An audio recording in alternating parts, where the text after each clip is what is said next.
tabiut, dan semoga kita termasuk yang diakui oleh Nabi Muhammad SAW mendapatkan syafaatnya di akhir kelak. Amin, amin, amin ya robbal alamin gitu ya. Nah, alhamdulillah pada kesempatan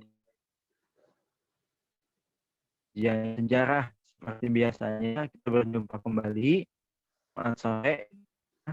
Jumat sore tasbih. Kita akan membahas sebuah buku, sebedah buku ya, tentang The Inevitable Caliphate gitu ya. Yang alhamdulillah pemateri sudah hadir di tengah-tengah kita, yaitu Ustadz Septian Awe ya.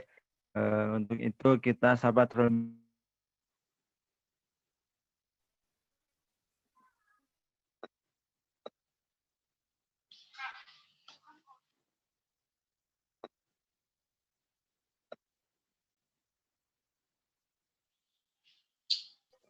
Nah, baik, sekali lagi alhamdulillah pemateri sudah hadir di tengah-tengah kita ya. Apa kabar Ustadz Septian? Hoi, assalamualaikum. Waalaikumsalam warahmatullahi wabarakatuh. Alhamdulillah. Nah, alhamdulillah. Terima kasih ya sudah berkenan untuk menjadi pengisi di acara tasbih kajian sejarah di sore ini ya.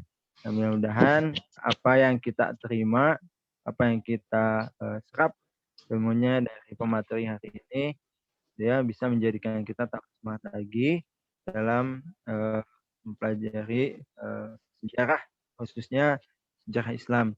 Dan tak lupa kita juga mendoakan ya kepada pemateri, yaitu Ustadz Septian, agar segera agar tetap diberikan kesehatan gitu ya, kelancaran rezekinya, lapangan di segala urusannya. Amin amin ya robbal alamin. Ya.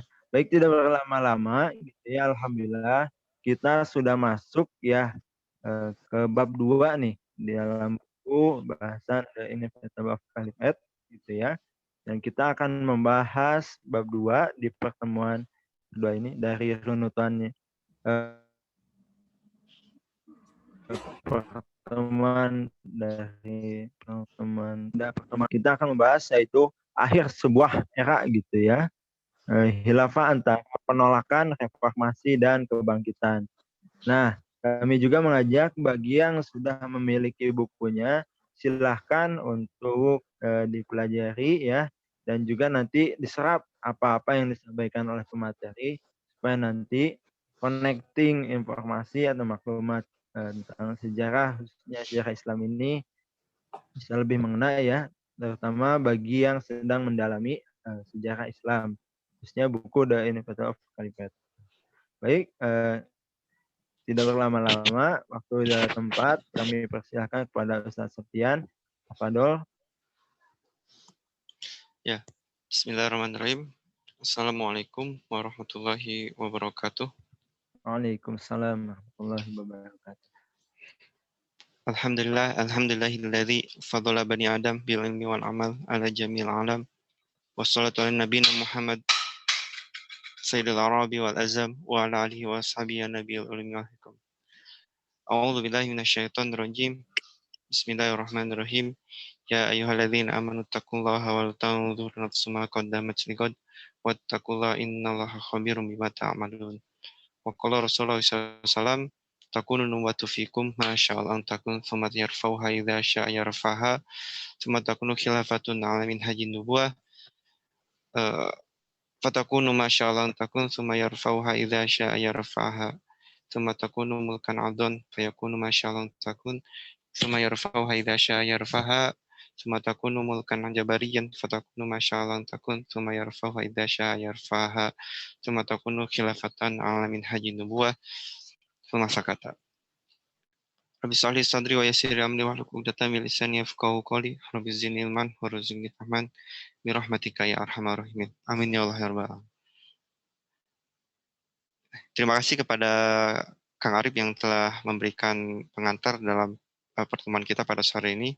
Syukur alhamdulillah kita pada sore hari ini bisa kembali lagi berjumpa untuk bisa membahas kelanjutan buku The Inevitable Caliphate pada sore ini insya Allah kita akan membahas tentang bagaimana tanggapan kaum muslimin di masa lalu ketika melihat pasang surut atau dinamika pelaksanaan khilafah khususnya di masa-masa akhir khilafah Utsmaniyah. Kemarin kita telah membahas tentang keunggulan buku ini ya. Bagaimana dari buku ini kita bisa melihat mengevaluasi dan mengkritik sebetulnya kekeliruan cara pandang Barat, kekeliruan media mainstream hari ini yang mereka bisa dikatakan ya keliru dalam memahami perjuangan khilafah dan dalam memahami kemunculan gerakan-gerakan Islam untuk bisa mengupayakan kembali tegaknya khilafah Islamiyah. Kekeliruan tersebut adalah ketika mereka menggunakan indikator-indikator Barat, indikator-indikator demokrasi dan liberalisme untuk menilai, untuk mengukur tentang munculnya fenomena untuk mengukur untuk menilai munculnya gerakan-gerakan Islam yang berupaya untuk menyuruhkan kembali pada khilafah. Atau tidak hanya gerakan-gerakan Islam saja, tapi juga bagaimana upaya umat Islam di berbagai belahan dunia yang mereka mengharapkan, mendambakan agar kembali khilafah tegak kembali. Dan kekeliruan-kekeliruan itulah yang akhirnya menjadi arus utama pada hari ini. Sehingga kita melihat pada bahwasanya hari ini pembahasan tentang khilafah atau penyebatan kata khilafah itu intonasinya akan mengarah pada negatif. Kita tidak melihat soal bagaimana memang kekurangan pelaksanaan khilafah di masa lalu atau pesan-pesan yang menyeruakannya, tetapi memang politis sekali ya ketika khilafah ini digiring kepada perspektif atau intonasi yang negatif. Nah, itu fakta hari ini yang kita rasakan. Nah, melalui buku ini sebetulnya kita akan bisa melihat bahwasanya persoalan khilafah ini adalah persoalan yang alamiah, persoalan yang kalau coba saya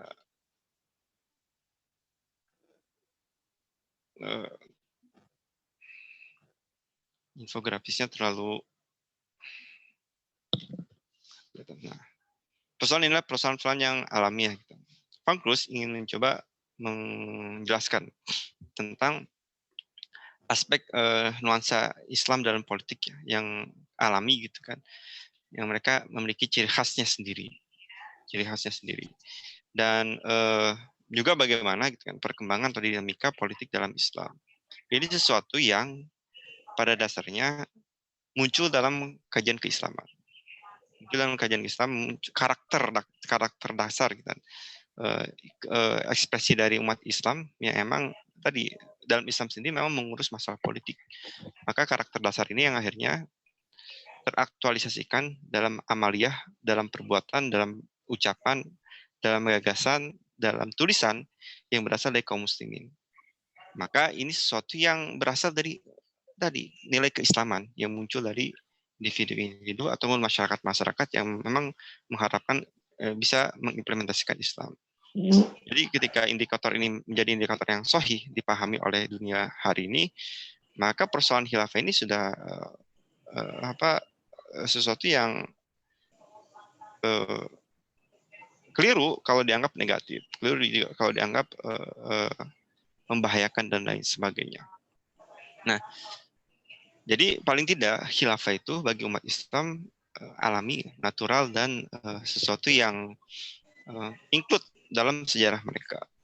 Pertama, kenapa? Karena memang para ulama pun telah menjelaskan tentang eksistensi dan keabsahan khilafah dalam pandangan atau dalam ajaran Islam. Nah, ini dibahas dalam buku ini. Jadi meskipun dalam catatan tidak ada kata khilafah, tidak ada secara literate kan, yang mengharuskan tegaknya khilafah dalam ayat Al-Quran.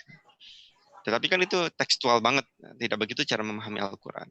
Dan faktanya Al-Quran ini sudah turun selama berabad-abad dan berada dalam tengah kaum muslimin. Dan selama ribuan orang, selama jutaan orang kaum muslimin yang berinteraksi dengan Al-Quran dan itu berabad-abad lamanya, mereka tetap memahami konsep khilafah itu sebagai bagian dari ajaran Islam. Ini dulu harus dipahami gitu kan. Maka sebetulnya kalau ini kita paham, hal-hal yang berkaitan bahwasanya khilafah itu bukan dari ajaran Islam, nggak ada perintah Al-Quran dan sebagainya, itu baru kemarin aja gitu kan. Itu pernyataan-pernyataan sesat yang baru kemarin aja muncul. Kan. Kenapa? Faktanya selama berabad-abad nggak terdengar kata-kata seperti itu. Bahkan dijelaskan dalam buku ini itu hanya kalangan sempalan kaum muslimin aja, beberapa orang Mu'tazilah yang memang berpikiran bahwasanya khilafah itu tidak ada dalam ajaran Islam. Nah ini yang bagaimana gitu pandangan manusia masyarakat hari ini dihadapkan dalam suatu gagasan bahwasanya khilafah itu sesuatu yang negatif dan sesuatu yang tidak include dalam ajaran Islam. Nah hari ini kan seperti itu. Nah itu secara normatif, secara empiris gitu kan. Faktanya bahwasanya khilafah ini tetap dijalankan. Khilafah ini tetap menjadi dambaan, menjadi satu taruhan menaruh gitu kan, harapan umat Islam untuk bisa mengaktualisasikan ajaran-ajaran atau konsep-konsep politik dalam Islam. Ini selama berapa abad tetap langsung seperti itu. Ini secara historis gitu kan. Nah, yang akan dibahas pada bab ini adalah suatu masa ketika khilafah itu sedang mengalami dinamika kehancurannya. Jadi kan khilafah itu tidak ujuk-ujuk hancur. 3 Maret 1964 memang itu jadi pukulan belakangan telak lah. Tapi itu bukan satu-satunya peristiwa yang melatar belakangi hancurnya atau terhapusnya khilafah. Karena masa-masa sebelumnya masih banyak dinamikanya. Bagaimana khilafah ini sudah tidak bisa diimplementasikan secara idealis berdasarkan ajaran-ajaran normatif Islam. Yang kemudian itu menimbulkan rasa simpatik, rasa keinginan, rasa apa ya istilahnya, rasa simpatik, rasa apresiasi dari umat Islam agar khilafah ini menjadi sesuatu yang lebih baik lagi. Nah ini kan kenapa di di bab ini Frankus ini memberikan judul The End of Era, gitu. Akhir sebuah era, gitu. The Caliphate between rejection, reform, and revival. Gitu. Jadi masa akhir khilafah itu ada sesuatu yang menarik. Ini kira-kira yang bisa ditangkap dari bab ini. Ada sesuatu yang menarik bahwasanya di sana muncul perhatian sangat luar biasa dari umat Islam pada masa akhir khilafah gitu. Dalam terkategorikan dalam 3 aspek. Gitu. Mereka yang mencoba ingin mereformasi dan pelaksanaan khilafah, mereka yang mencoba ingin menghapus, menghilangkan, membubarkan khilafah, dan mereka yang ingin berusaha untuk membangkitkan kembali khilafah. Nah, tiga potret ini itu menjadi sesuatu yang ada pada masa-masa akhir kekhilafan Utsmani, khilafahnya umat Islam yang terakhir.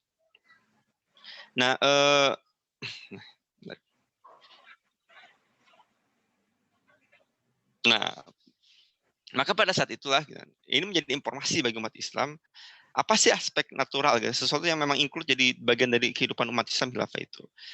Nah, ceritanya memang karena pada masa itu banyak sekali perhatian umat Islam agar khilafah ini bisa ideal lagi.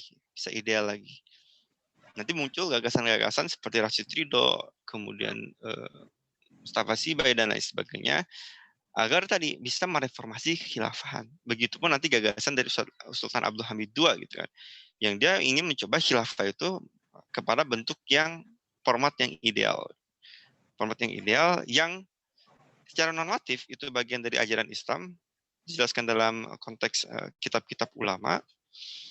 Nah, secara empiris mereka memang dihadapkan dengan kondisi umat Islam secara umum dan kondisi orang Turki secara khusus yang memang sudah banyak sekali gejala konflik, gejala dinamika politik dan sosial, di mana ya kondisi-kondisi ini tidak sangat sulit untuk bisa membuat khilafah ini bisa diimplementasikan secara ideal.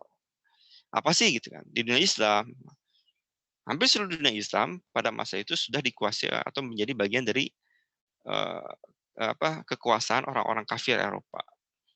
Itu artinya adalah dunia Islam, baik itu di Afrika Utara, di Timur Tengah, di Asia Selatan, Asia Tenggara, gitu, dan Asia Tengah juga. Gitu. Itu dikuasai oleh para pendudukan orang-orang kafir Barat, Inggris, Belanda, Perancis, Rusia, Italia, dan lain sebagainya. Nah ini kan sesuatu yang amat sulit untuk bisa mengharapkan sesuatu kondisi yang ideal. Nah, makanya pada saat itu usaha-usaha seperti Sultan Abdul Hamid II, usaha-usaha seperti Rashid Ridho untuk bisa memformat kembali, format ulang kekhilafan itu seperti apa. Begitu nanti Syekhul Islam, Mustafa Sibai dan lain sebagainya. Untuk apa? Untuk bisa gitu kan, membuat khilafah ini bisa diimplementasikan, direformasi lah. Jangan seperti itu khilafah itu. Maka pada saat itu intervensi dari dunia Islam terhadap kondisi politik di Turki itu sangat amat besar. Gitu. Harapannya, intervensinya, kepeduliannya, dan sebagainya. Padahal gitu kan selama berabad-abad khilafah ini gitu kan sudah menjadi sesuatu yang apa ya keluarga Utsmani banget gitu. Dalam tanda kutip ya, beban orang Turki banget. Masyarakat Turki yang pada saat itu ya tadi ini tanggung jawab mereka gitu. Seolah-olah seperti itu. Tapi ketika ada aspirasi dari Islam untuk khilafah itu agar ideal, agar kembali mereformasi, nah ini jadi suatu konflik di Turki sendiri ya, di antara orang-orang yang khalifah, sultan khalifah dan keluarga dan para ulama gitu. Satu sisi dengan orang-orang yang nasionalis di Turki gitu. Yang mereka menginginkan wilayah negara mereka, bangsa Turki itu memiliki negara sendiri gitu. Nah, ini sudut pandang orang nasionalis Turki ya. Mereka memiliki negara sendiri dan mereka lepas dari beban kekhilafahan. Gitu. Lepas dari beban kekhilafahan itu gini, kenapa harus mereka, bangsa mereka yang menanggung khilafah, keberlangsungan khilafah? Gitu. Kenapa gitu kan? Ini kan asumsi mereka pada saat itu orang-orang nasionalis sekuler. Sementara para khalifah dan sultan gitu kan, pada masa-masa akhir gitu kan, nyaris yang bisa dicatat menjadi khalifah yang ideal adalah Sultan Abdul Hamid II dan Sultan Abdul Khalifah Abdul Majid II. Ini masa-masa yang ideal gitu kan. Bahkan ketika masanya Sultan Wahidudin gitu kan. Ya Wahidudin gitu kan sebelum Abdul ya Turki terlibat dalam Perang Dunia Pertama gitu kan.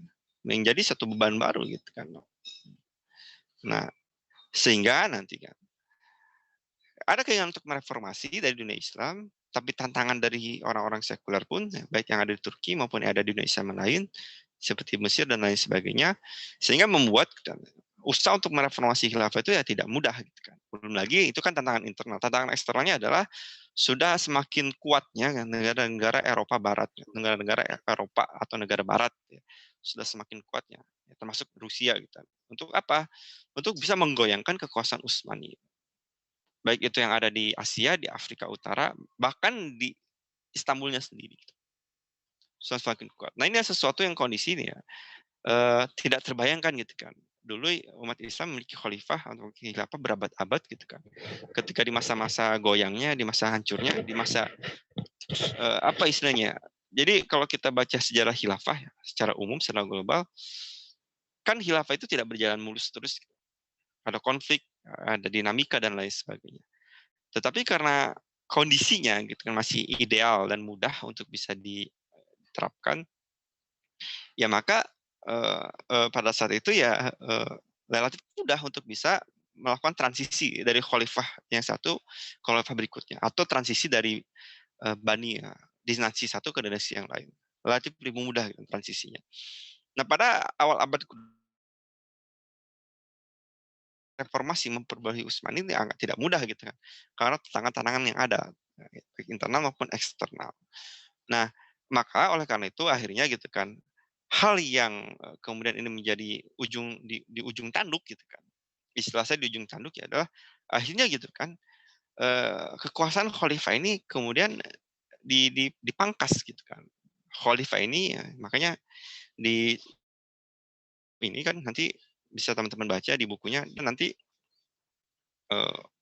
di sebab pertama itu akan dijelaskan tentang the caliph politikan or pope gitu.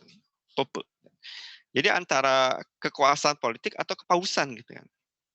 Nah, kekuasaan politik kan ya tadi kekuasaan politik itu ya ketika si khalifahnya itu memang memiliki kekuatan politik atau seorang politikus kan.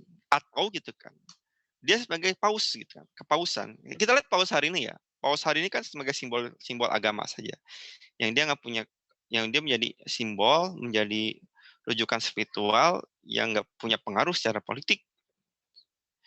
Nah, Akhirnya kan pada masa itu reformasi yang kemudian berujung adalah gitu kan, agar khilafah tetap berlangsung, kemudian kondisi ideal tidak memungkinkan baik umat Islam karena kolonialisme maupun di internal karena sekularisme, yang kemudian tadi di ujung tanduknya adalah akhirnya gitu kan muncul konsep gitu kan untuk memisahkan gitu kan kekuasaan khalifah ini yang tadinya adalah penuh baik itu bidang dunia maupun akhirat gitu. Baik itu politik dunia maupun spiritual, akhirnya khalifah itu menjadi simbol persatuan umat Islam dan simbol spiritual sebagai macam kepausan. Dan yang terjadi ketika Sultan Abdul Majid II itu naik tahta gitu kan, di mana kekuasaan politiknya di Istanbul atau di Turki pada saat itu adalah kekuasaan yang berada di tangan-tangan Majelis Nasional Turki atau di tangan Republik Turki yang baru berdiri, yang tidak lain adalah dipimpin oleh Mustafa Kemal Atatürk. Dan di mana dunia Islam lain ya dianggap wilayah Turki sudah tidak gitu kan. Karena pada masa sebelumnya Turki terlibat Perang Dunia Pertama, kemudian kalah dan kemudian harus melewati perjanjian-perjanjian dengan orang-orang Barat yang kemudian mengakibatkan konsekuensi lepasnya wilayah Turki gitu kan. Nah akhirnya ya tadi Turki itu ya nyaris pada saat itu hanya memiliki kekuasaan kedaulatan di Utsmani dan Turki ya, di wilayah Turki hari ini. Gitu. Sementara dunia Islam lain, ya. Nah saat itulah kan khilafah masih ada, tetap dipertahankan oleh kekuasaan nasional Turki. Hanya tadi tinggal sisa-sisanya apa? Simbolitas saja, gitu. Simbolitas. Pertimbangan politik di awal kenapa tetap dipertahankan adalah ada desakan dari dunia Islam tadi untuk tetap mereformasi. Tidak ada gagasan untuk membubarkan. Kenapa tidak ada gagasan untuk membubarkan? Yang ini tidak bukan gagasan harus utama. Ya mereka tidak pernah hidup tanpa khilafah gitu kan. Pasti ada khalifah terus. Ketika mereka lahir pada generasi itu ya, ada khalifah. Nanti bapaknya lahir ada khalifah, bapaknya meninggal ada khalifah. Mereka hidup ada khalifah. Yang ada mereka gagasan tentang khilafah itu tidak ada, bubar. Bahkan gitu kan dalam tradisi keislaman itu nggak ada khilafah itu kosong, kecuali kosong karena bencana ya, karena kematian Rasulullah SAW, pemimpin itu kosong 3 hari, atau karena gitu kan serangan Mongol gitu kan, khilafah itu kosong 3 tahun. Itu pun bukan karena keinginan umat Islam. Nah, maka saat itu tidak ada gagasan soal membubarkan khilafah. Gitu. Nah, sampai nanti akhirnya gitu, mereka kemudian melihat gitu kan suatu dinamika politik yang progresif ya, dinamika politik yang terus berkembang cepat gitu kan. Jadi bayangkan perang dunia satu itu pukulan bagi dunia Islam, Turkinya kalah gitu. Kemudian Istanbul itu dikuasai oleh orang-orang sekutu, itu kan cepat tuh. Perang dunia itu kan berakhir 1918 berakhir. 1918 khilafah bubar 1924. 6 tahun. Nah, 6 tahun itu dinamika politik cepat gitu. Nggak ada yang bisa membayangkan, prediksikan apa yang akan terjadi gitu. Dinamika politik progresif banget gitu. Dan akhirnya gitu kan harus semua pihak harus tunduk dan kalah dengan realitas gitu, realitas yang ada. Nah, realitas yang ada yang kemudian ya kadang tiba-tiba Istanbul diserang sekutu gitu kan, itu menjadi kesedihan. Tiba-tiba muncul Mustafa Kemal yang kemudian perang dalam kemerdekaan, akhirnya berhasil mengusir sekutu dari Istanbul. Kemudian tiba-tiba Mustafa Kemal muncul dengan dinamika politik sekulernya dan tiba-tiba dia kemudian memproklamasikan kemerdekaan Republik ya 1923, 1922. Di sana juga baik pihak Utsmani maupun pihak nasional Turki harus dipaksa. Gitu. Untuk apa? Untuk terlibat dalam perjanjian-perjanjian pasca Perang Dunia Pertama. Semacam ya serangkaian perjanjian Lausanne, Servik dan sebagainya kan itu kan yang membuat gitu, wilayah-wilayah Turki dan kekuasaan politiknya menjadi semakin hancur, lemah dan pindah kepada para penguasa negara-negara Eropa. Itu kan realitasnya gitu. Cepat, dinamis gitu kan. Sampai akhirnya 6 tahun itu apa ya? 6 tahun itu ya andai cepat lah. 6 tahun berarti ya, kalau misalnya sekarang 2021, 6 itu 2015 2015 dulu ya. Cepat kan? 2015 ada apa sih kehidupan kita? Cepat gitu. Ke sini dinamika. yang kemudian memaksa akhirnya gitu kan situasi politik tersebut ya, kekuasaan politik di Turki hanya yang berubah gitu kan. Barat pun akhirnya lebih percaya kepada Majelis Nasional Turki untuk bisa tadi ya berunding pasca Perang Dunia Pertama. Khalifah ditinggalkan, Khalifah akhirnya muncul berdikari dengan sisa-sisa kekuasaan di masa lalunya, ditambah dengan dukungan-dukungan dunia Islam, baik itu yang dari Mesir, dari Afrika Utara, dari Asia Selatan, bahkan nanti dari Indonesia juga ada dukungan. Sampai satu hal yang akhirnya tidak diperkirakan adalah bahwasanya serangkaian dinamika politik tersebut ya, yang dalam sudut pandang pemerintahan Turki, pemerintahan Mustafa Kemal, hal tersebut akan mengancam gitu kan politik will orang-orang nasionalis Turki untuk bisa mengamankan kedaulatan mereka dan kekuasaan nasional mereka. Apa gitu, banyak sekali gitu kan, muncul dorongan-dorongan sekutu yang mencoba mendorong pemerintahan Turki. Nah, nanti pukulan telaknya seperti mana yang dijelaskan dalam buku ini adalah ketika muncul orang-orang dari Khilafah Movement ya, di India yang mencoba mereka tadi mendukung dan mempelopori gitu. Kedudukan Sultan Abdul Hamid II gitu. Bahkan Sultan Abdul Hamid II juga termasuk mereka yang Sultan Ahmed II gitu, ini cerita sebelumnya ya, saya lupa. Dia ada khalifah yang diangkat oleh Mustafa Kemal oleh Majelis Nasional Turki. Dengan tadi sisa kepausan saja gitu, sisa tanpa kekuatan politik gitu. Hanya simbolitas saja. Mustafa Kemal juga saat itu memperhitungkan gitu kan. Kalau langsung dibubarkan atau dihancurkan ya bakal sulit gitu, bakal menjadi bumerang ya, bagi kekuatan politik mereka yang baru lahir gitu. Tapi perkembangan berikutnya adalah bahwasanya Sultan Abdul Hamid ya tetap mereka walaupun dipangkas ya, tetap menjadi simbol kekuatan politik dunia Islam. Yang itu desakan-desakan terhadap Sultan Hamid II untuk mengintervensi masalah Turki ya. Karena memang dianggap sebagai penguasa legal bagi dunia Islam kekhilafan Utsmani. Yang akhirnya gitu kan menjadi rivalitas langsung dengan kekuatan Mustafa Kemal di Turki. Dan ini yang kemudian Mustafa Kemal mencoba mengendalikan sampai akhirnya nanti intervensi dari luar itu muncul. Kan ini muncul dukungan terhadap Sultan Abdul Majid II ya, dari orang-orang India yang dari Khilafah Movement. Mereka memberikan dukungan terhadap Sultan Abdul Majid II secara politis dan juga merongrong juga kekuasaan Mustafa Kemal, sehingga menjadi headline di media pada saat itu tadi kekacauan internal atau rivalitas antara Mustafa Kemal dengan Abdul Majid II. Bagi Sultan Abdul Majid II, ini menjadi suatu hal yang positif. Mereka masih mendapat dukungan dari dunia Islam. Bagi Mustafa Kemal, ini adalah Mustafa Kemal ya. Bagi Mustafa Kemal, nah ini menariknya belajar sejarah dari dua perspektif. Ya. Bagi orang-orang nasional Turki, dukungan dari Khilafah Movement India ini adalah bentuk dari intervensi Inggris untuk memecah stabilitas dalam negeri Turki. Kenapa? Orang-orang Khilafah Movement ini itu kan berasal dari India yang dia notabene-nya di bawah kedudukan kolonialisme British India Inggris. Nah, ini menjadi suatu hal yang mengacaukan. Artinya gini, bagi orang-orang nasional Turki, Mustafa Kemal ini mengacaukan atau mengganggu stabilitas nasional Turki. Yang kemudian nanti pada awal Maret, 1 Maret, awal tahun 1924 Mustafa Kemal sudah mengancang-ancang untuk bubarkan secara penuh kekhilafan ini Jadi tidak hanya mempertahankan sosok khalifah saja. Jadi pada saat itu Kesultanan Turki udah bubar ya. Tinggal sosok khalifah saja. Tapi tetap memiliki kekuasaan politik yang sangat luar biasa. Sampai nanti pada 1924 awal, saya terlalu detail ya. Ntar ada di buku ini deh. Cepet aja ya.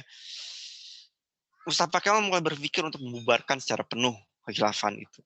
Tidak hanya kesultanan saja yang sudah bubar, tapi khilafah sekarang. Nah, nanti momentumnya muncul gerakan Khilafah Movement.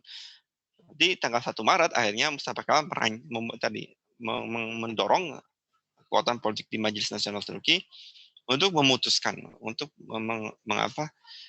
mendukung dan mengesahkan rancangan undang-undang pembubaran Turki Utsmani. Jadi pada saat itu akhirnya diketuk 3 Maret 1924 untuk membubarkan khilafah Turki Utsmani.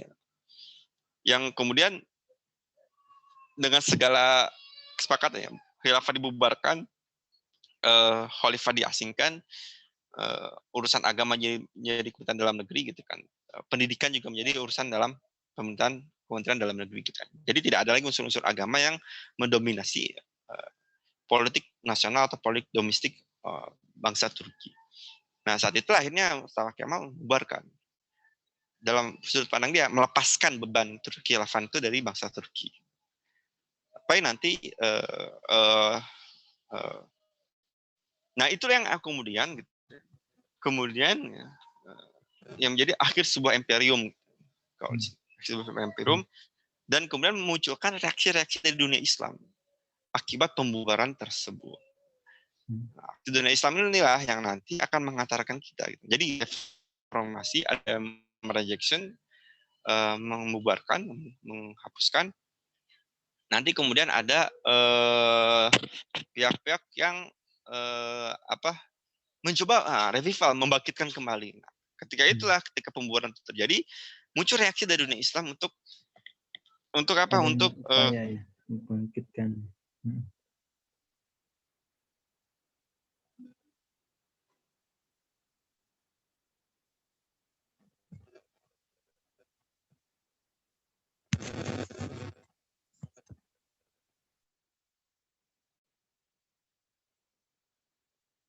Ya kembali. Muncul reaksi dunia Islam untuk apa? Mencoba gitu kan, mengevaluasi kebijakan Mustafa Kemal tersebut dan mengevaluasi segala dinamika politik yang sangat cepat tersebut selama 6 tahun.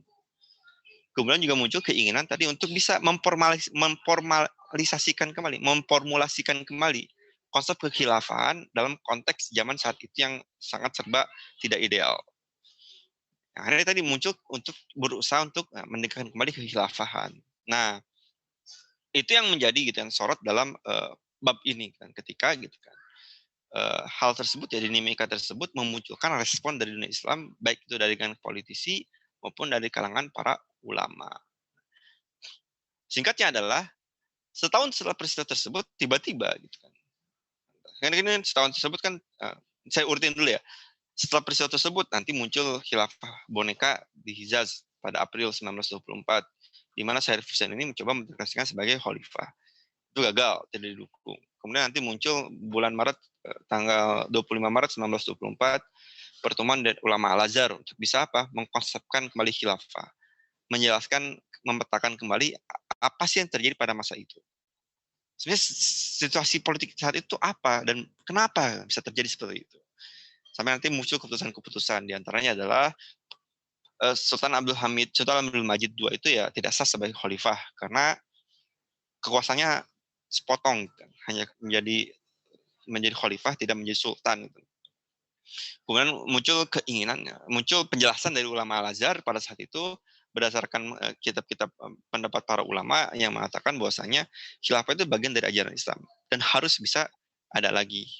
Muncul juga dari dongan ulama Al-Azhar berdasarkan kesepakatan tadi pertemuan 25 Maret 1994 tadi, keinginan untuk mengumpulkan wakil-wakil dari Islam. Untuk apa? Membahas tentang masalah khilafah. Agar apa? Masalah khilafah ini menjadi masalah dunia Islam secara umum, tidak hanya masalah bangsa tertentu saja. Sebagaimana dievaluasi, ini menjadi beban bangsa Turki saja, dan beban bangsa Turki saja. Dan itu yang terjadi. Upaya-upaya untuk bisa memahamkan dunia Islam kepada masalah khilafah ini muncul di berbagai wilayah. Setelah Al-Azhar tadi, nanti muncul di India pun, dan gerakan khilafah movement tetap usaha sama. Nanti muncul juga para ulama di Kurdi, ulama Kurdi yang ada di Turki, dan ulama-ulama di Turki muncul protes terhadap Mustafa Kemal. Dan ya mereka akhirnya tidak memiliki politik power, kekuatan politik ya, sehingga mereka juga akhirnya kalah oleh pasukan Mustafa Kemal. Di mana nanti pasukan Mustafa Kemal setelah itu mereka fokus untuk dalam negeri mereka, untuk mensekulerkan dan mengubah Turki menjadi negara sekuler. Yang akhirnya tadi urusan itu ada urusan bukan Mustafa Kemal lagi, pembangkitan khilafah. Nanti di Indonesia juga muncul komite khilafah dan seterusnya. muncul kongres-kongres Islam di Indonesia, dari kongres yang di Cirebon, kongres di Garut, kongres yang di Surabaya untuk bisa memasang khilafah, menyadarkan rakyat dunia Islam, rakyat kaum muslimin di Indonesia tentang urgensi khilafah. Nah tiba-tiba gitu, 1 tahun berikutnya, tepatnya sekitar tahun 1925, tiba-tiba muncul satu hal yang menggegerkan kembali. Apa yang muncul tadi? Terbitnya buku karangan Ali Abdul Razik yang berjudul Kitab Al-Islam wal Usul Hukum. Islam dan masalah ketatanegaraan, masalah kenegaraan. Nah, dasar-dasar kenegaraan. Kitab ini muncul menjadi suatu hal yang langsung menggegerkan. Kenapa? Karena kemunculan kitab ini itu mendelegitimasikan masalah khilafah dalam ajaran Islam. Nah, dalam pandangan Abdul Razik dalam kitab tersebut tadi khilafah itu bukan dari ajaran Islam, tapi itu adalah gitu, pilihan umat Islam yang memang memilih konsep itu. Tidak ada instruksi tentang khilafah ini dalam ajaran Islam. Pun begitu, Abdul Razik juga berpendapat urusan politik ini bukan urusan Islam, kan? Karena gitu, Rasulullah SAW ini gitu, diutus tidak menjadi politisi gitu, atau negarawan, nabi gitu. Begitupun ya tidak ada ayat-ayat Al-Quran yang memerintahkan tentang masalah kewajiban khilafah ini. Nah, geger kenapa? Kalau kita dengar, kalau kita hari ini kita melihat itu sih udah sering kita dengar di media-media ya, yang mendelegitimasikan masalah ajaran khilafah. Tapi pada saat itu menjadi geger gitu, karena menjadi suatu kehebohan. Kenapa? Karena arus utama dunia Islam, apalagi ini muncul di Mesir ya, ulama-ulama Al-Azhar memandang bahwasanya khilafah itu bagian dari Islam dan satu yang urgen untuk bisa diterapkan kembali. Gitu. Sehingga buku ini adalah buku yang anti mainstream lah, buku yang sempalan, buku yang menyesatkan, gitu.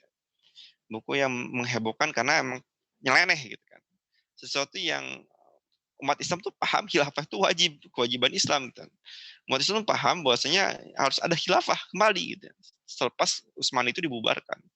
Tapi tiba-tiba muncul kitab seolah-olah melegitimasi, menjadi hujah keabsahan soal tidak adanya khilafah, tidak pentingnya khilafah bagi umat Islam. Nah, akibat kitab tersebut, ya, geger kemudian akhirnya memunculkan banyak respon-respon dari para ulama, para politisi, bahkan tadi orang-orang yang tidak hanya di Mesir, di dunia Islam yang lain pun. Inilah kemudian gitu, akhirnya di Raja Fangkus gitu, menuliskan dalam sebab mengkaji perdebatan khilafah, seputar khilafah. Bab ini akhirnya memunculkan gambaran The Clever Debat Review, memunculkan gambaran soal ketertarikan antusiasme umat Islam terhadap masalah khilafah ini. Di mana gitu kan, debat-debat tersebut memunculkan argumentasi dari para ulama tentang hakikat kedudukan dan urgensinya khilafah. Jadi ketika Al-Logik ini muncul kitab tersebut, kemudian muncul kembali kitab-kitab bantahannya, kitab-kitab bantahannya, debat-debat para ulama setelahnya. Nanti ada saya lupa,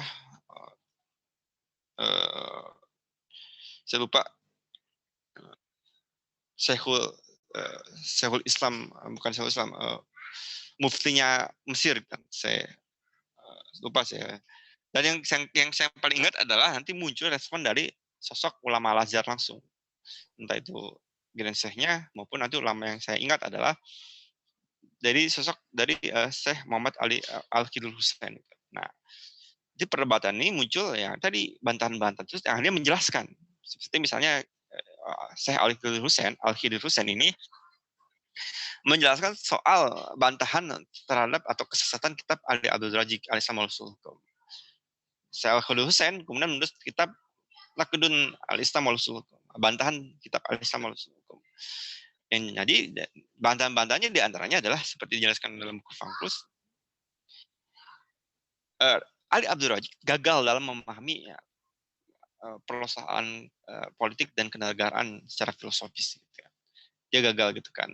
Dia gitu kan mencoba gitu kan mendeskripsikan kekuasaan dalam Islam berdasarkan pengalaman Barat. dalam pengalaman Barat, kekuasaan agama itu sewenang-wenang dan absolut gitu kan. Padahal gitu kan, ini deskripsi dari Ali Abdul Razik. Padahal menurut penjelasan saya Al-Qadar Hussein, dalam Islam kekuasaan itu ada batasnya, yaitu ketentukan dan kepatuhan pada syariat Islam.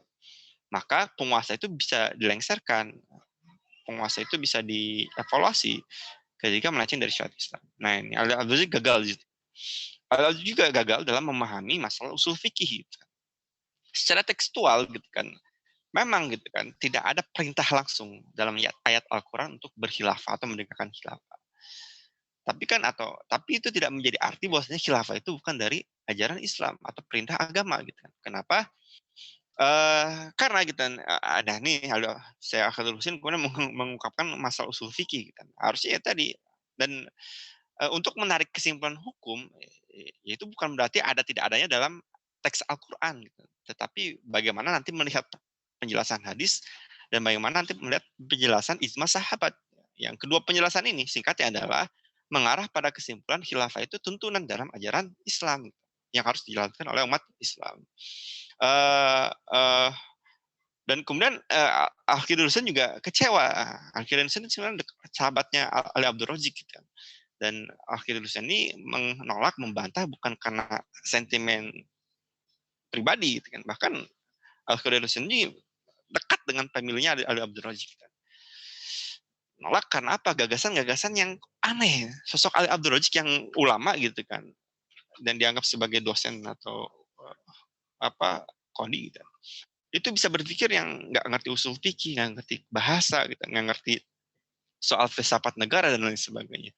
Itu bantahan-bantahannya. Nah, nanti menarik kalau kita baca kitab Naqdun al-Sam wal Usul Hukum. Dan ini kemudian saya kira gitu kan, nanti kitab ini akan memberikan inspirasi gitu, inspirasi kepada sosok Syekh Taqiyuddin An-Nabhani gitu kan. Kenapa? Karena Syekh Al-Qadar Hussein ini menjadi mentornya An-Nabhani muda ketika dia belajar di Mesir.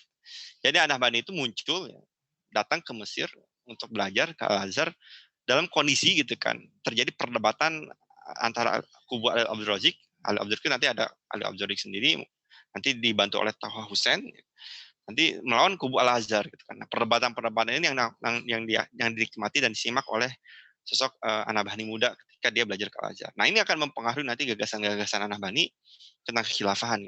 Saya kira begitu. Perdebatan itu yang memunculkan pembelaan para ulama tentang hakikat khilafah dan kewajiban khilafah. Nanti detailnya, deskripsi detailnya nanti mungkin bisa dibaca di sana. Dan yang akhirnya ini memberikan gambaran, Fangkus ingin memberikan gambaran bahwasanya ini loh gitu kan, persoalan khilafah bagi dunia Islam itu menjadi sesuatu yang alami, gitu, natural. Ini konsep Islam yang sudah berada ya, dalam secara normatif maupun empiris di tengah-tengah kaum muslim berabad-abad lamanya. Dan ini jadi perdebatan awal gitu kan tentang ketertarikan umat Islam terhadap masalah khilafah. Sampai nanti mungkin ya, ini juga harus dijelaskan, kemudian khilafah itu lambat laun akhirnya ditinggalkan karena tadi daya tariknya menurun. Tadi kan umat Islam itu dihadapkan dengan realitas-realitas yang tidak ideal. Saat itulah akhirnya lupa, lepas gitu kan. Umat Islam disibukkan dengan masalah kolonialisme gitu.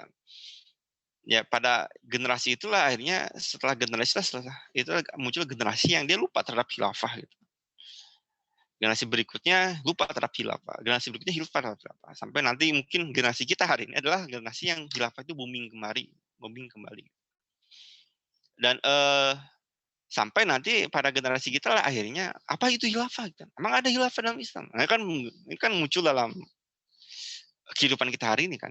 Sesuatu yang padahal baru 100 tahun kemarin gitu khilafah itu hilang gitu. Ini sesuatu yang baru sebentar, baru kemarin lah gitu. Dibandingkan khilafah itu sudah ada berabad-abad bersama umat Islam. Maka sudah ada dalam kitab-kitab para ulama. Tapi aneh umat Islam hari ini, apa itu khilafah? Nggak ada dalam ajaran Islam. Dan sebagainya. Ungkapan negatif. Yang kemudian yang saya melihat bahwasanya gini, ini menarik ya. Apa yang terjadi dengan Ali Abdul Razik setelah itu gitu. Nah, setelah itu pada bulan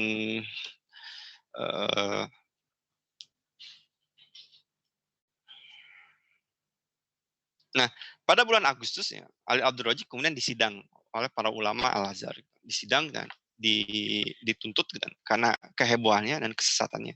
Agustus 1925 gitu. Kenapa? Mempertanyakan gitu. Kenapa bisa muncul buku Al-Islam wal-Usul Hukum? Ali Abdul Razik berpendapat bahwasanya ya saya tidak ada kaitannya dengan masalah Mustafa Kemal gitu. Meskipun Ali Abdul Razik dan Mustafa Kemal satu zaman dan seolah-olah sama gitu kan, tapi tidak ada kaitan langsung gitu.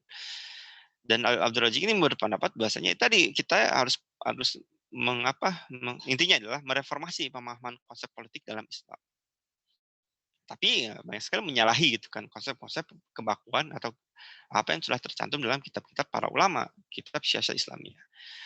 Yang kemudian ulama Al-Azhar, Dewan Ulama Al-Azhar ya tidak menolak gitu pembelaan Ali Abdul Razik, yang akhirnya gitu Ali Abdul Razik ini diputuskan tadi didiskualifikasi gelar ulamanya, dan kemudian juga diasingkan. Itu nasib Ali Abdul Razik yang telah mendelegitimasi konsep khilafah dalam Islam. Dan yaitu orang yang nyeleneh terhadap khilafah, orang yang nyinyir terhadap khilafah, berpendapat kontra terhadap khilafah pada zaman itu ya kena tulahnya gitu kan. Akhirnya jabatan ulamanya dicapot gitu. Kemudian juga diusir gitu. Kena punishment lah. Gitu kan. Justru kebalikan kan, mereka yang menyuruhkan khilafah yang kena punishment. Nah, Frankus ingin menggambarkan pada masa itu konsep alami ya tadi, apresiasi umat Islam, pemahaman Islam terhadap khilafah itu masih cukup baik lah, masih cukup baik gitu. Tidak hanya dibandingkan dengan kondisi kita hari ini. Gitu. Mereka masih peduli, masih apresiasi, masih mengharapkan khilafah itu tegak kembali. Kondisi atau sesuatu yang gitu kan bisa membantah kondisi hari ini. Gitu. Artinya bisa menyadarkan umat hari ini, kenapa kok jadi kebalikan? Gitu. Berarti ada yang salah dengan kondisi hari ini. Gitu. Kondisinya ada salah, kenapa bisa jadi kebalikan? Khilafah itu menjadi sesuatu yang tidak populer di tengah-tengah umat Islam, tidak ideal. Ini jadi bantahan dari Nah, makanya menurut saya buku Frankus ini menarik gitu kan, memberikan gambaran soal kekeliruan atau kondisi yang ada masalah gitu kan, hari ini dengan umat Islam. Ketika hari ini dengan dunia Islam, hari ini dengan media-media mainstream, ketika memahami khilafah ini tidak kacau pemahaman mereka tentang masalah khilafah ini.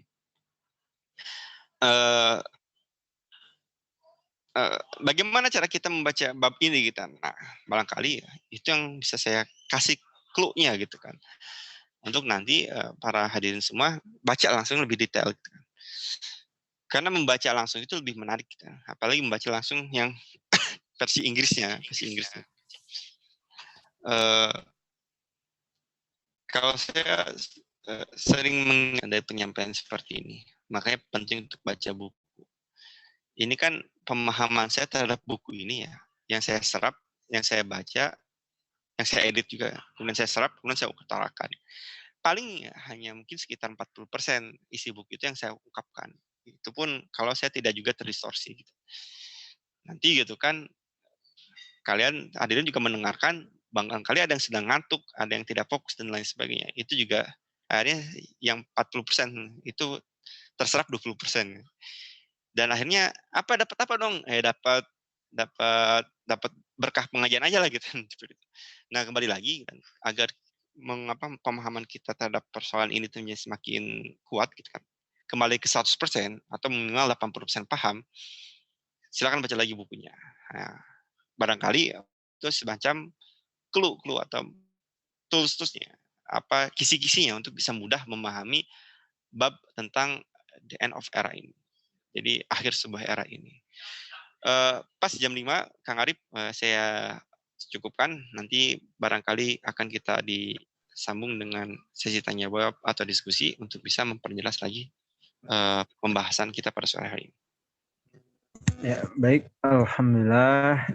terima kasih kepada pemateri Ustaz Septian yang sudah menyampaikan paparannya, dan cukup luar biasa ya kita mendapatkan informasi dan juga luasan-luasan terhadap pendalaman yang ada di dalam buku, khususnya di bab yang kedua ini ya. Nah, saya pribadi ada mencatat gitu ya, kalau boleh saya menyampaikan sebagai bagian tadi yang sudah disampaikan dari pemateri.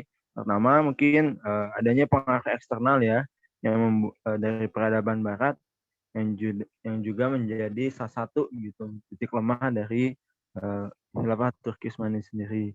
Lalu selanjutnya ada perbedaan pandangan ya antara kaum nasionalis dengan lingkungan keluarga khilafah Utsmani ya, yang mana Sultan Abdul Majid sendiri sudah mencanangkan untuk membuat satu rancangan ideal gitu ya bagi kekhilafahan gitu. Yang mana ini menjadi singgungan-singgungan bagi para pendukung dari Mustafa Kemal gitu ya. Nah, lalu ada juga membuat titik lemah dari Turkisme sendiri yaitu faktor luar, yaitu kolonialisme, dan adanya juga faktor internal ya. Ada dua faktor di sini, faktor kolonialisme dan juga faktor internal, yaitu sekularisme gitu ya. Dan ini berkutat pada dua ini yang sehingga membuat posisi dari Sultan Abdul Majid sendiri sudah lemah gitu ya. Lalu ada juga ya, sambil menunggu ya yang bertanya silahkan ya, saya sampaikan dulu apa yang sudah sedikit dari tadi ya, begitu banyak ya yang disampaikan oleh Ustaz Septian. Nah, selanjutnya ada khilafah saat itu menjadi simbol, hanya menjadi simbol ya. Nah, salah satu cirinya hanya memiliki kedaulatan sekitar ibu kota itu yang pada posisinya sudah tidak memiliki kekuatan politik, tuh, kedaulatan. Nah, selanjutnya adanya dinamika politik yang bergerak progresif gitu ya, di mana posisi khilafah Turki Utsmani mundur, bahkan dikatakan sudah berada pada titik yang lemah ya. Lalu yang terakhir, poin yang saya catatkan juga ya sebagai kerangka untuk memahami apa yang kita sampaikan tadi, karena begitu banyak juga ya dari Septian, dan pada akhir mau keruntuhan ya, seperti judulnya gitu, end of era gitu. Pada akhirnya adanya dualisme kepemimpinan gitu ya dalam pemerintahan Turki Utsmani yang saat itu, belum lagi juga adanya serangan yang berasal dari luar gitu ya. Nah, alhamdulillah itu tadi ya beberapa poin yang Ana pribadi catatkan sebagai MC dari banyaknya tadi ya luasan informasi dan kedalaman dalam pembedahan buku di bab kedua ini, buku The Independent of Cricket.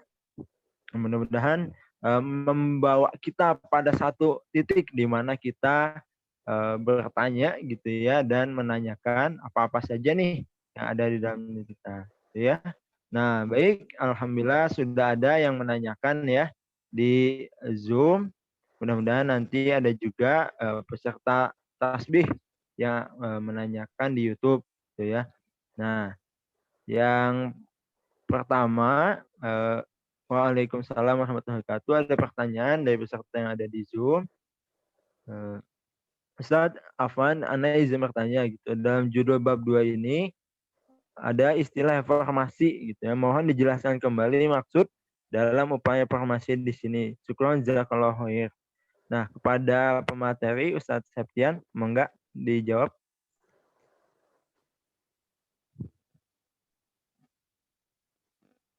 Ustadz Septian, apakah ditangkap pertanyaannya? Iya, coba diulang lagi. Oh, baik. Ya, siap. Ada pertanyaan nih dari audiens yang ada di Zoom ya. Yang pertama nih, Ustadz Ana Afwan izin bertanya, judul di bab 2 ini ada istilah reformasi, begitu ya. Nah, mohon dijelaskan kembali maksud dalam upaya reformasi di sini. Syukron jazakallahu khair. Nah, mangga pemateri Ustadz Septian. Ya baik, apa maksud reformasi di sana ya? Secara harfiah kita kan memahami reformasi itu adalah semacam perubahan atau perbaikan lah. Perubahan terhadap suatu sistem atau suatu kondisi yang sedang berlangsung. Atau mungkin perubahan yang keadaan yang baik, lebih baik. Dan yang itu yang dilakukan oleh sejumlah kaum muslimin, terutama para ulama-ulama untuk bisa gitu kan mereformasi gitu kan, mengubah kondisi menjadi lebih baik, kondisi mengubah ke arah yang lebih baik kondisi dari Turki Utsmani. Itu dilakukan. Seperti misalnya ada sosok Rashid Ridho gitu kan, yang mencoba memformulasikan kembali konsep kekhilafahan. Gini, di sini barangkali ya kebanyakan sudah belajar tentang konsep khilafah gitu kan, mau itu yang ideal dan harusnya bagaimana, definisinya apa, gitu kan, terminologinya apa, strukturnya seperti apa dan lain sebagainya. Bayangkan dalam konteks pada waktu itu tuh belum ada gitu, formulasi seperti itu. Khilafah itu ya mungkin ada dalam kalangan para ulama yang klasik gitu. Tetapi bagaimana gitu kan formulasi khilafah atau konsep khilafah ketika menghadapi kondisi tantangan pada saat itu. Apa tantangan internal dan tantangan eksternal seperti yang tadi dijelaskan oleh saya. Nah, dalam kondisi seperti itu, mencoba untuk bisa kembali lagi menjadikan khilafah ini kepada rule-nya, kepada sesuatu yang diharapkan oleh syar'i, bahkan diharapkan oleh dunia Islam ketika itu. Maka mereka mengkonsep ulang tentang khilafah, mencoba Utsmani ini, menyelamatkan Utsmani ini gitu kan, agar kembali lagi bangkit dan jaya. Gitu. Ada seperti sosok Rashid Ridho, termasuk nanti saya lupa, ada termasuk sosok Syekh Yusuf An-Nabhani gitu kan. Nah, ini juga termasuk yang peduli gitu kan terhadap masalah kekhilafan ini. Siapa sih Syekh Yusuf An-Nabhani? Gitu kan. Dia adalah seorang qadhi, gitu. Seorang hakim yang ada juga seorang hakim yang ada dalam pemerintahan Utsmani.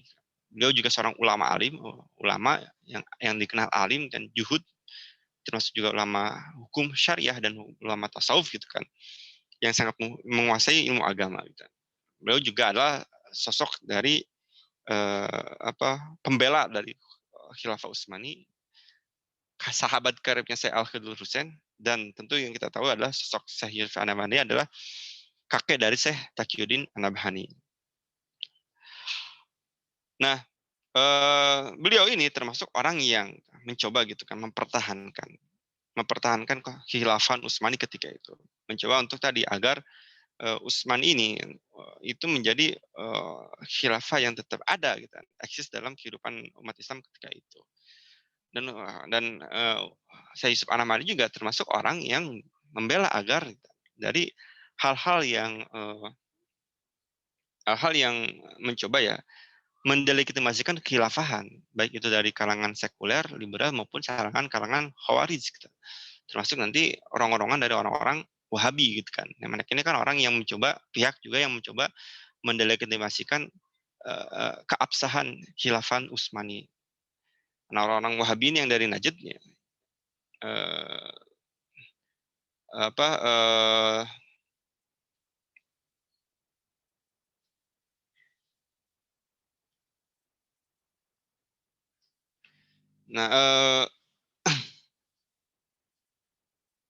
yang mereka mendeklarasikan bahwasanya khilafah Turki Utsmani itu bukan khilafah Islam.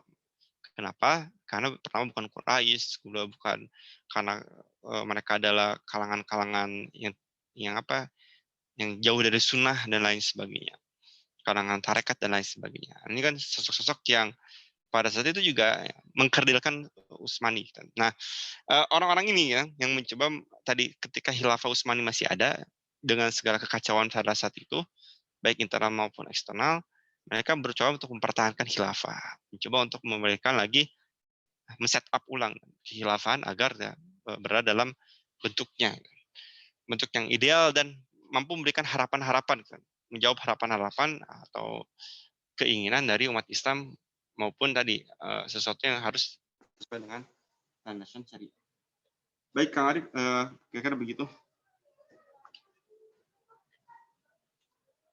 Baik, alhamdulillah.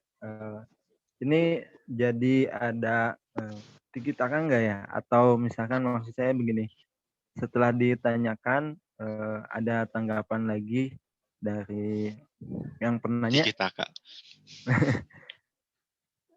dipersilakan atau bagaimana?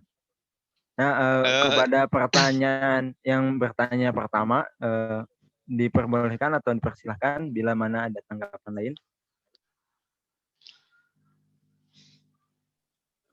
Syukran, insya Allah cukup Ustaz. Oh, baik, ya terima kasih atas pertanyaannya dan terima kasih juga sudah menyimak dengan baik dari awal sampai sisi pertanyaan ini. Oke, selanjutnya Ana persilahkan pemateri ya untuk menjawab pertanyaan yang kedua. Alhamdulillah sudah ada masuk nih Kang Anton nih. Ustaz Septian, mohon maaf nih. Ada pertanyaan yang kedua. Assalamualaikum warahmatullahi wabarakatuh. Ustaz izin bertanya gitu. Atas dasar apa tanggapan dari pihak Kemalis bahwa gerakan khilafat movement di India terdapat campur tangan dari Inggris dan menanggapinya sebagai sebuah tekanan? Bukankah Inggris dan Kemalis juga berteman erat? Lalu apakah akhir dari gerakan khilafat movement ini ketika khilafah pada akhirnya dihapuskan, gitu ya? Jadi mungkin lebih kepada tataran aspek politisnya ya. Kalau saya bisa tangkap, ya, kurang lebihnya begitu. Mangga kepada pemateri silahkan untuk menjawab. Iya. Eh, baik. Assalamualaikum. Atas dasar apa anggapan dari pihak Kemalis bahwa gerakan khilafah movement di India terdapat campur tangan dari Inggris dan menganggapnya sebagai sebuah tekanan? Bukankah Inggris dan Kemalis juga berteman erat? Dan bagaimana akhir dari gerakan khilafah movement ini ketika khilafah pada akhirnya dihapuskan? Nah, ini menarik ketika kita bisa baca disertasinya siapa? Sebentar.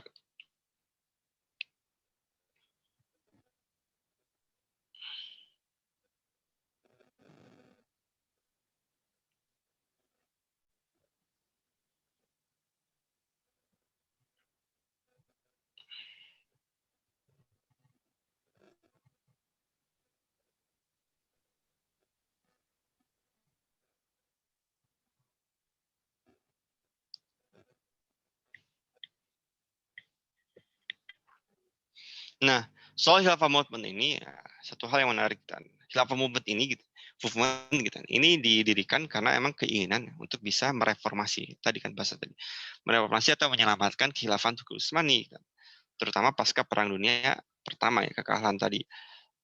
Dan kemudian khilafah movement ini tetap memberikan kepeduliannya terhadap persoalan-persoalan yang ada di Utsmani kan. Persoalan-persoalan yang ada di Utsmani dan keinginan untuk bisa agar Utsmani tetap bertahan dan tetap berada dalam bentuk idealnya. Gitu. Nah, ini yang diupayakan agar Utsmani ini kembali berjaya.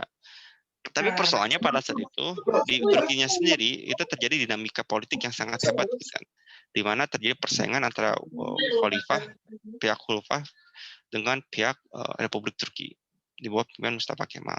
Mustafa Kemal itu mati-matian karena sikap nasionalisnya untuk menjaga stabilitas dalam negeri kan, pasca perang kemerdekaan, pasca pernah sempat dikuasai oleh tentara sekutu, pasca Perang Dunia Pertama. Mereka mempertahankan agar Turki ini tidak mendapatkan rongan terus dari pihak-pihak luar gitu kan. Dan stabilitas negara domestik ya, stabilitas dalam negeri itu bisa tercapai. Namun gitu kan, khilafah movement ini gitu kan, sekonyong-konyong pada awal 1924 mempublikasi ya, surat gitu kan untuk Khalifah Abdul Majid II dan surat pembelaan terhadap Khalifah Abdul Majid II karena gitu kan posisinya sudah terjepit kan, posisinya sudah termarginalkan, posisinya sudah tadi rivalitas dengan Mustafa Kemal kan, yang semakin menyulitkan kondisi atau posisi Sultan Abdul Majid II.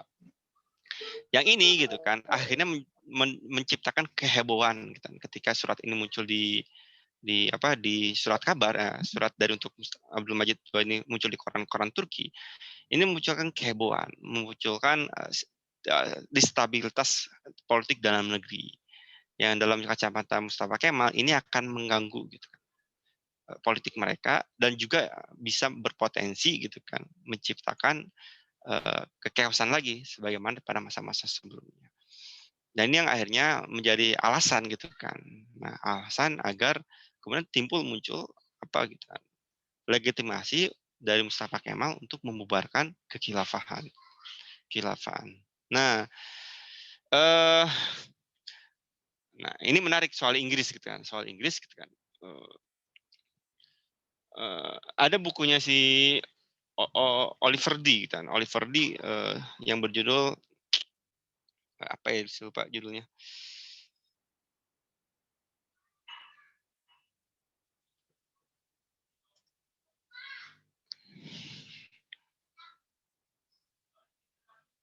Sebentar. Nah, bukunya The Caliphate Question, The British Government and the Islamic Governance. Jadi dalam publikasinya nanti bisa panjang lebar lah. British itu, Inggris ini sangat-sangat luar biasa gitu kan, mencoba untuk mengintervensi segala perpolitikan di dalam Timur Tengah ketika itu. Nah, saya duga adalah gitu kan, bisa jadi gitu, khilafah movement ini juga didorong oleh Inggris untuk memberikan dukungan pada Abdul Majid II, ya. Termasuk juga Mustafa Kemal juga didorong oleh Inggris untuk menciptakan perlawanan terhadap apa yang terjadi dalam didorong untuk ya mengantisipasi setiap muncul kekuatan baru yang itu muncul dari sultan atau khalifah. Ini kan Inggris ini kan biasa bermain dua kaki. Gitu. Jadi sejauh ini saya menduga bahwasanya gitu, dua pihak ini memang gitu kan ada gitu kan bentuk-bentuk gitu, dukungan atau skenario Inggris atau keterlibatan Inggris dalam mencakup peristiwa tadi ya, peristiwa hebohnya surat kabar gitu kan, hebohnya koran-koran di Turki gara-gara gitu kan, ada dukungan khilafah movement ke Sultan Abdul Majid II. Begitu ya.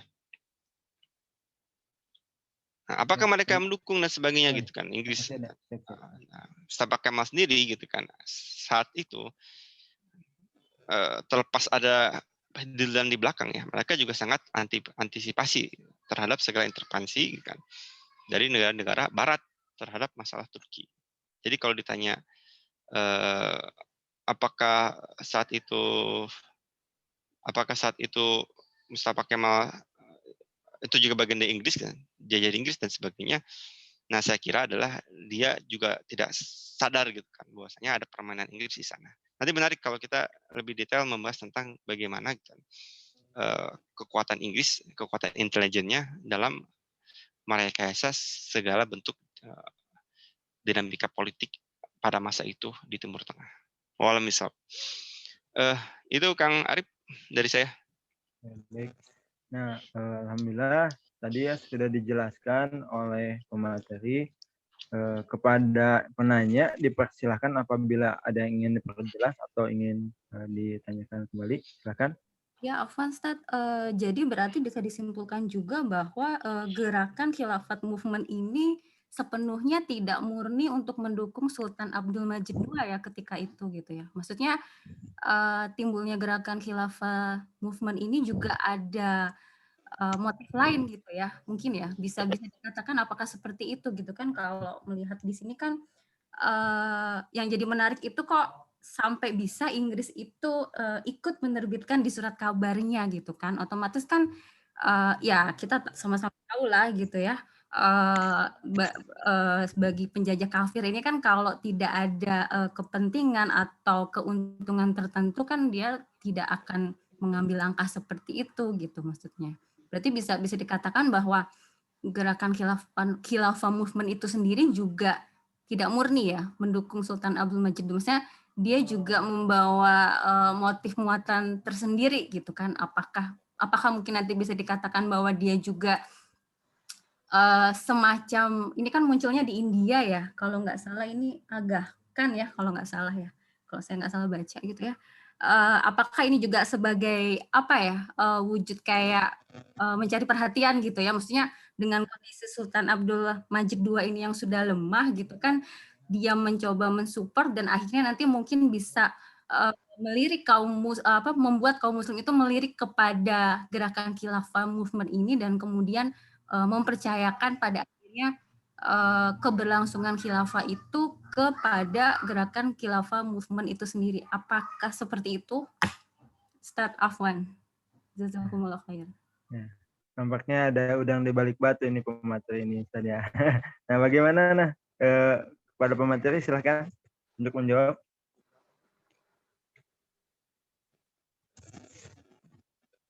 Apa pemateri Ustaz Septian, apakah masih terhubung? Maaf, lupa speakernya. Ya, Oh ya, siap. mic-nya. Ya, saya kira adalah bahasanya khilafah pun masih tetap gitu ya, dengan usahanya untuk bisa tetap mendukung kekhilafahan. Dan saya kira itu benar dan tepat gitu kan. Cuman kan pada saat itu momentumnya adalah dia digunakan oleh gitu kan, kepentingan tertentu segala arahnya gitu kan. Kita lihat ormas Islam hari ini pun apapun yang dilakukan itu pasti mereka punya panjangan keislaman yang pas, tapi kan pasti digoreng lah gitu. Pasti digoreng lah kayak gitu lah hari ini. Saya ingat juga kalau nggak salah di buku ini gitu kan, itu jelasan pula bahwasanya kedatangan utusan khilafah movement itu adalah utusan dari Syiah gitu kan. Seseorang yang tidak peduli amat dengan khilafah gitu kan, dan tidak peduli amat, tidak identik banget dengan khilafah movement gitu kan. Tapi mereka menamakan khilafah movement. Tapi poinnya adalah bukan soal khilafah movement. Ya.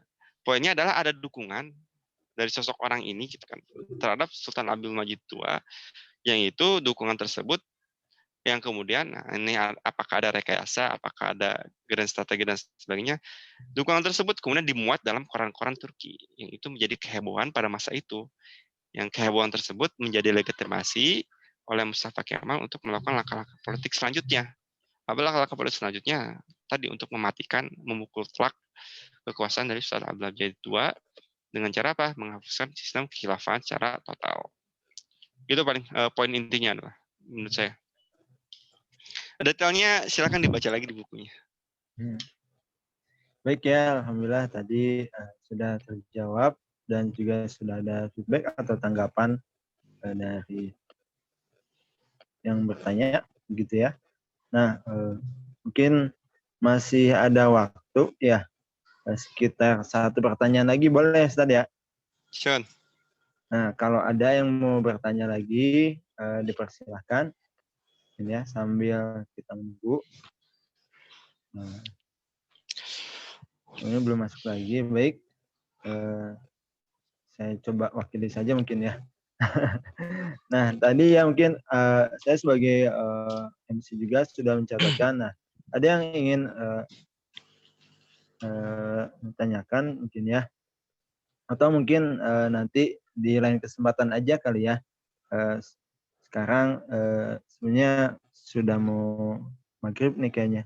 Di bagian waktu yang lain juga tampaknya sudah masuk maghrib ya.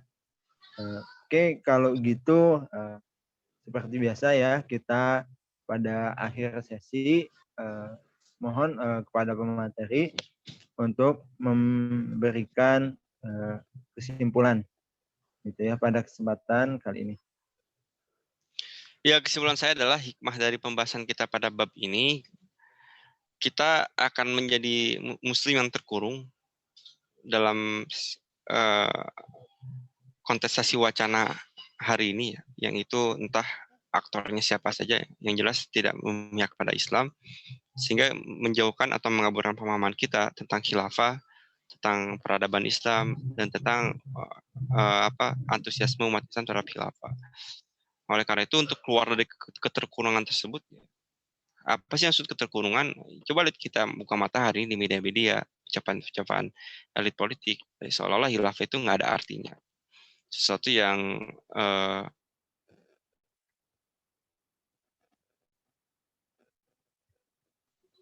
nggak ada pokoknya. Nah, sesuatu itu gitu kan. Apa yang terjadi pada hari itu ada ceritanya kenapa terjadi hari ini.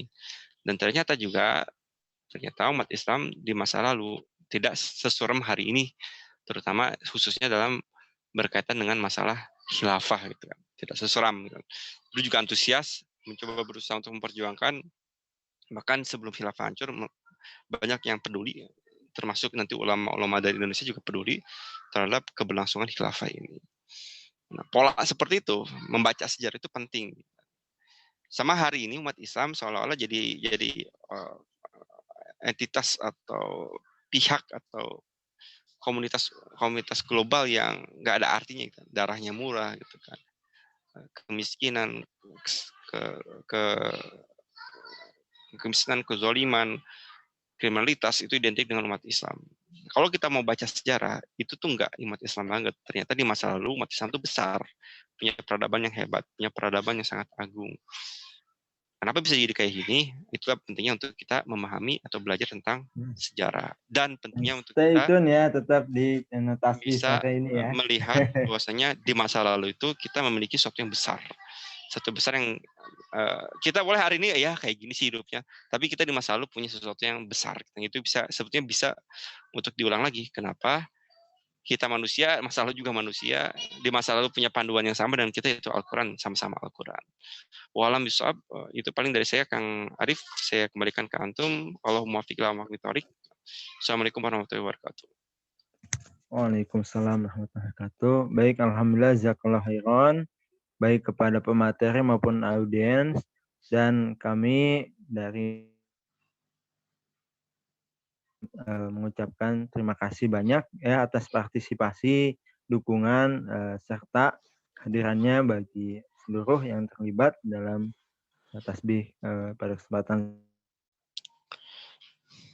kajian tasbih sejarah di sore Jumat ya. Tetap pantengin kita dan insya Allah kita akan minggu depan masuk pada bab ketiga ya, pembahasan ketiga dari 8 pertemuan. Mudah-mudahan bisa terserap semua ilmunya, dan jangan lupa untuk follow Instagram kami Tasbih ya, Tasbih Kafah 1453, di YouTube juga subscribe. Semua apa yang kita lakukan hari ini menjadi Allah Subhanahu wa taala. Baik, tidak berlama-lama kita cukupkan. Wassalamualaikum warahmatullahi wabarakatuh. Waalaikumsalam warahmatullahi wabarakatuh.